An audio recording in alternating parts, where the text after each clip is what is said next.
Takže ahoj, ako trávime prázdniny. Naozaj pekne po slovensky, užívame si voľný týždeň, že od muziky aj od koncertov a chodíme po lese.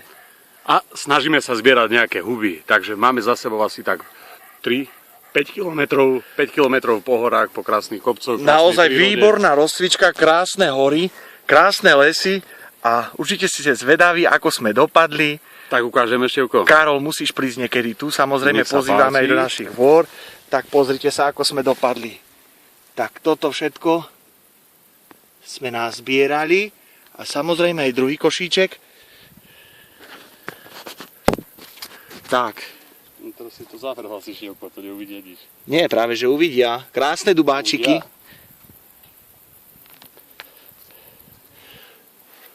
Tak to je. Počkaj, ja si zoberiem tento. Tak vidíte teda, že hríbov u nás rastie neurekov. Pozrite, ten je starší, mladší. Dubákov rastú, takže všetci, ktorí ešte neviete, čo máte robiť a sedíte doma, tak šup, poďte do lesa, aby ste do prírody, naozaj nazbierali niečo podobné ako my. Tešíme sa. A posielame, Števko, aké 3 piesne? 3 piesne.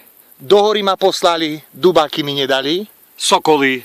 A tretia, Mariša, pozdravuj. Alebo Števko, daj mi lásku, daj. Tak dáme Daj mi lásku, daj. Krásne slnečné leto a pozývame ešte na stretnutie Goraľov v Pieninách. 20. augusta tam bude perfektný program, kopec dobrej hudby, dobrej nálady a možno aj po horách takéto krásne hríby. Vidíme sa na stretnutí Goraľov. Ahoj. Krásne leto všetkým, čau.